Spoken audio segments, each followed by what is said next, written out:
there's a video on social media, and where a fire tender from the Guyana Fire Service was watering the lawns of the Pace State House. They're watering the lawns of State House, and the comment on the post with accompanying video saying that they're watering the lawns of the State House, and firemen have to be fetching water at the fire service headquarters there in Church Avenue to bathe, perhaps to flush toilet, and that is what was said. The video, I'm going to show you the video in a short while, but that was it, right? So it came out, and I would have thought that, well, all right, social media come out with the thing. The thing looked very factual because you see the video of the fire tender watering State House lawns. You see the men walking with bucket, and there's a video showing the condition of the washroom and so on. And I would have thought that the fire chief and them people perhaps going to stay quiet. But no, that was not to be. Let me show you first the first one with the hold on, let me show you what was being the fire tender. Very short. This is what was posted on social media. Then I'll go into the response by the chief fire officer. Here we go.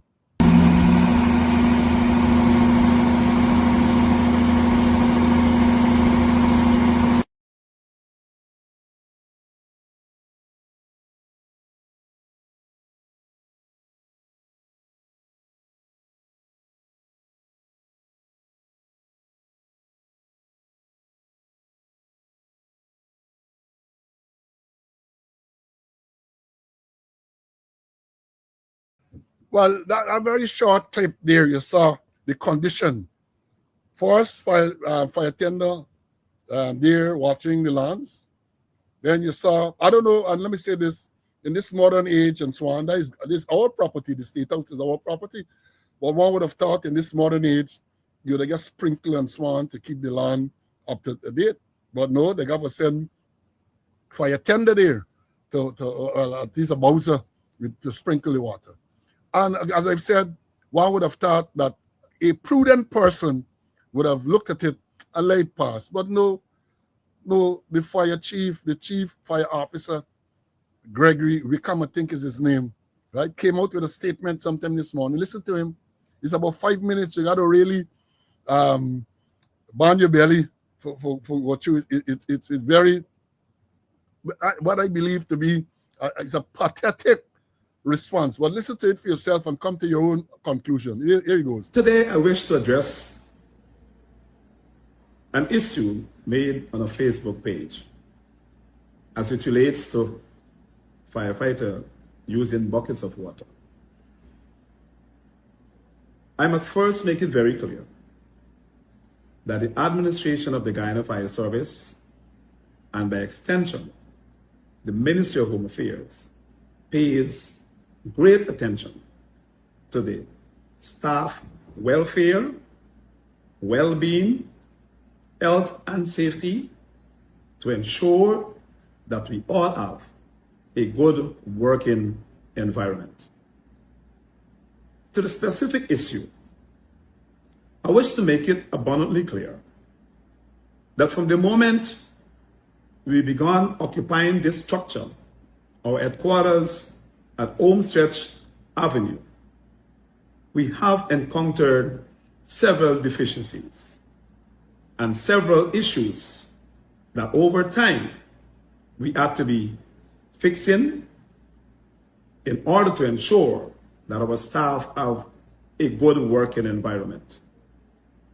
Such issues are, for example, leaking roof, cracking of the walls, cracking of the glass on the surface of the building, poor issues, and several moments we had to be looking at the fixtures in our lavatory washroom area, the plumbing work. Ever so often we had to be effecting repairs over the years. At this point, I wish to make it very clear that this building was constructed by Mohammed Enterprise. as I reiterate, ever since our occupation of this building, we have encountered those issues. These matters have been addressed in a holistic manner to the fact that after these defects are observed over a period of time, the Guyana Fire Service Administration and the Ministry of Home Affairs retendered for these works to be done. That contract was won by a contractor, and as of the 6th of August 2026, that contractor has begun work, not fixing, but changing those facilities that we had in the washroom areas. Like I said, that is a work in progress. I wish to reiterate the fact that the Guyana Fire Service has made tremendous strides in ensuring that our staff, we are equipped, ready, and fit for purpose to respond to any emergency.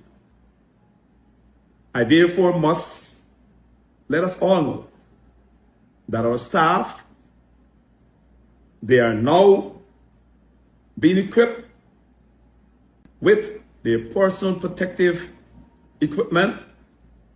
They now have breathing apparatus set that will allow us to work in an environment that would not normally support life or breathing. We have many new fire tenders. We have also been extending the service because prior to a few years ago, there were just about 7 or 8 fire stations. To date, we have in excess of 20 fire stations in each administrative region of Guyana. Our emergency medical technicians, they also have been rendering assistance to those persons who may be in a medical distress. And already, for this year, they would have delivered 9 new babes into this world, apart from the regular work that we'll do, aiding the sick and the injured. The Guyana Fire Service takes pride in what we do. We take pride in the health and welfare of our staff. We would continue to ensure that our staff have good working environment so that our work that we produce would be able to stand the test of time. So members of the public, I wish to say to you today, you should have the confidence to know that all those issues raised by our staff, they are being attended to, they're being acted upon, particularly by the administration of the Guyana Fire Service and the Ministry of Home Affairs as the policy directive or head of the Guyana Fire Service. Thank you very much, and do have a good day.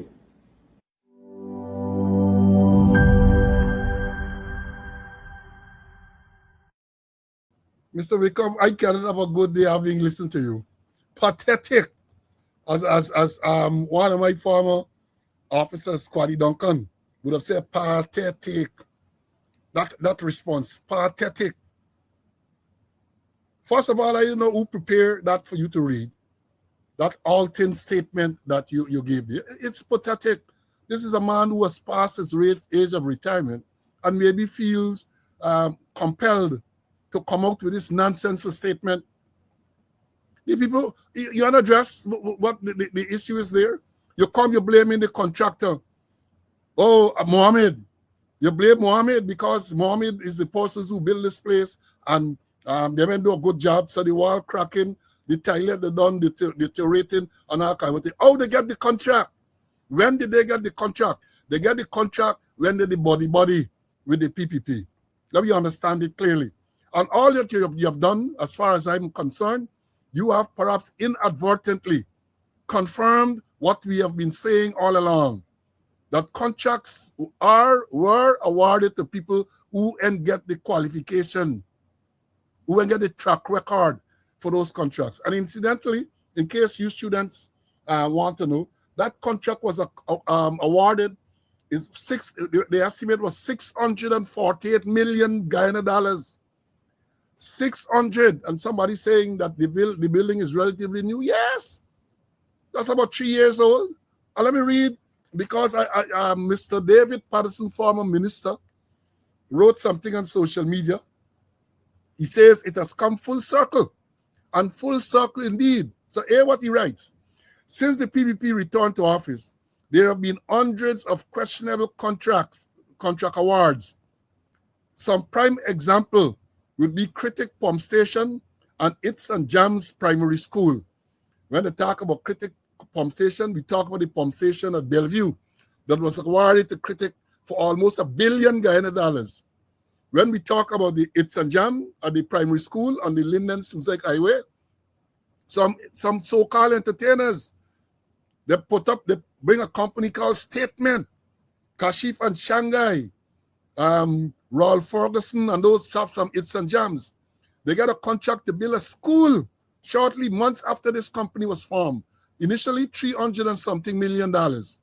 Overrun, they have to get $100 and something million more for that school. So that is what Mr. Patterson is referring to, right? And then you have this one here now, this fire station, $648 million. I think at the end of the day, they said the construction was done for a little less than that, but that was the amount tendered for.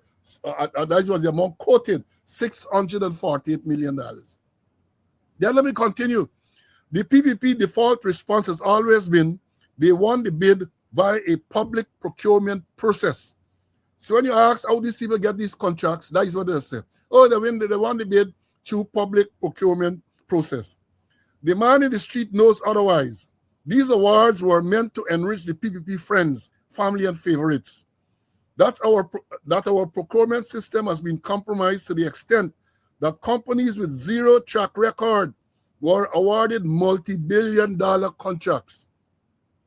5 years after Mohammed Enterprises was awarded a $614 million contract to construct the fire service headquarters, and 3 years after the building was handed over to the fire service, you have a fire chief making a post about the building being defective. Then it goes on.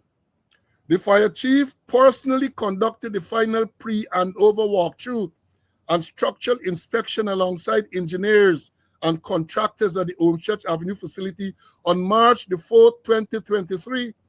Shortly before the keys were turned over to the government, the fire officer then sat in his office for 3 years and now somehow thinks that it is a brilliant idea to make a post about defects on a building he personally inspected and accepted. We have seen the defects on almost every project the PPP has undertaken. We have all the excuses about transparent tendering process. We have seen persons who cannot build a hoop being awarded billion-dollar contract. We have seen the nosedive of the country's ranking in Transparency International Corruption Perception Index.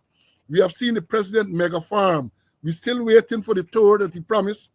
When it comes to corrupt contracts, nothing much surprises us these days. Yes, sir. I say all we flat-footers know that GT is not a real place. So here the fire officer coming out. This is a building awarded, handed over in 2023. He was part of the team to inspect and for say everything good. They take over the building. Now he come, well, Mohammed's, Mohammed are the PPP arch enemy now. So this fire chief feels that in order to remain in office, because he passed retirement age, right? He passed retirement age, not to remain in office, he got to come out with this bullshit. Wait, man, tell me something. Let me refer to my notes. These people ain't got no shame. Become you ain't got shame. No self-respect. No decency, no dignity, oh man. Wait. You ain't got family members who can say, Grandpa, Daddy, look, left the work and come. Because all you're doing is demeaning yourself when you come out with them shit, to talk them shit. Wait, these people have no dignity, man. The story is that the questions were asked how the Mohammeds were able to get the award for this contract. 648, and they said 614, something like that. I recall sometime after, even Mohammed claimed that they spent a lot of money and that wasn't recovered because they had to do work that wasn't catered for. So now you coming out, they send you out there, write something for you to read because it looked like you'll read for some teleprompter, and you're struggling, my brother. You're struggling. You're past retirement age. Pack your thing and go home. All you're doing is you get into the stage when you say them things as you say. No decency, no shame, right? None at all. No dignity. If you have children, grandchildren, what would they think of you? You don't sit down and say, wonder what they think about me. What will be your legacy, Mr. Fire Chief? What will be your legacy? And when you talk about dignity, let me play this one, Mr. Fire Chief, and this is dedicated to you, Mr. Wickham Fire Chief. Look, before I go there, he come and he say all of these things. Recently, a fireman was arrested at the National Stadium. A fireman in uniform. This man drove a water tender, took water to the stadium where there was some activity. And it is said that in maneuvering the water tender, the vehicle, government vehicle, struck a government vehicle assigned to Minister Ben. Now Robeson Ben, they say his sister got some junior minister work. And she instructed the police, that is what is alleged, the traffic police, to see the arrest, they rough up this fireman, only physically, also even put in the vehicle for arresting. And he did come out with some foolish statement, but he ain't standing up for that. He's not standing up for that, but he comes out now and basically saying, well, the defects are because of the Mohammeds. The Mohammed company even show contract arrangement. So 3 years after, they have to go back to tender for get repairs done, remedial work, I would suspect. It is noted that he can say who get the contract for the remedial work. He can say the original contract was Mohammed, but he ain't telling you who is the contractor.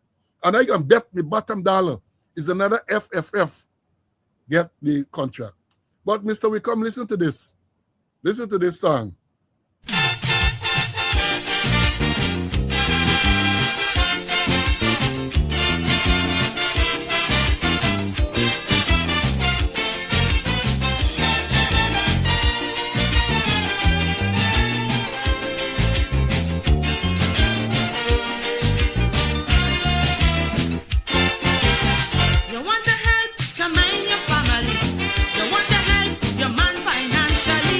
Nowadays,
prostitute. You have a moon on your back, they want to see.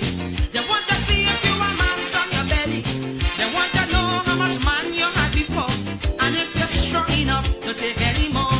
I have a pride and I have my ambition. I want to hold my head up high as a woman. So brother, they go keep their money, I go keep my honey and die with my dignity.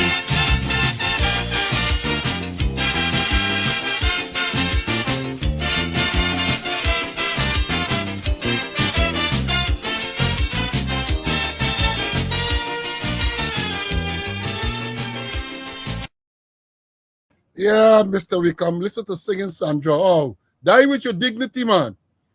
Oh, my Lord, man, that statement that pathetic statement there. Pathetic. And you know, that is what happens to these people when you reach retirement age and you are kept there. You feel you have got to suck up. You got to rival James Bond. You feel that you have to be part of the asphyxiation arrangement where your nose, brown nosing, your nose still up in the bamsy, so you can't breathe properly. Not asphyxiation, which is the legal thing, or the medical thing, asphyxiation. They're suffering from asphyxiation. Their nose up in the PPP backside, they can hardly breathe. Look at that pathetic statement from this Biko. Huh? It has no dignity, no shame, oh God, man. Even if you don't think about yourself, think about what your family would think about you, or people who know you. Must have people you grew up with, you went to school with, and so how they gonna think about you? How would they think about you when you come out with such a pathetic statement? You better stay quiet. You know what they say? Remember I said before, I think it was Mark Twain, and many people are said to have made the statement. It's better you keep your mouth shut and let people believe you're stupid than to open your mouth and remove all doubt. Let me repeat that. It's better you keep your mouth shut and let people think you're stupid than to open your mouth and remove all doubts. That is what you did, Mr. Wickham. You open your mouth and you remove all doubt. That is what. That you to stay quiet. And it didn't escape me. As I've said, he passed retirement age.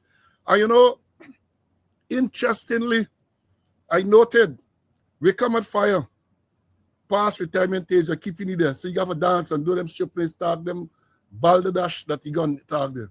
It can past retirement age, I keep it. Well, you don't talk at all. So maybe you should take a page out of Iken's book.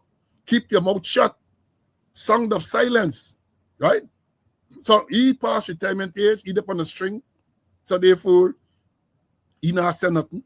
Right? You have the other uniform prison, Mr. Elliott. I think he acting. I think he's still acting. And I think he acting. I think he's acting. You got the chief of staff, another uniform man, or what they call chief of defense staff, a man who retire and they bring back. Look at it carefully. The 4 major uniform services get people who I believe are in limbo. Limbo. They could tell you tomorrow, well, why go home? Same thing with the fire chief, why go home? The chief, the prison officer, they're not confirmed, so maybe you feel obliged to do whatever they want so that you can get confirmation. And they bring back Omar Khan, so I guess he believed that they could send you back whenever. They bring you so they could send you anytime. That is what you have. That is what you have in the uniformed services of Guyana. Let them come and tell me telling lies. Let them come and say that Slow is not being truthful. But again, Mr. Wickham, all I will say to you, as Singing Sandra said, and as I said earlier, when you listen to the words, apply them mutatis mutandis to your situation. Latin, mutatis mutandis, meaning with the necessary changes. That is what mutatis mutandis means. Apply what Singing Sandra just said, mutatis mutandis, to your situation.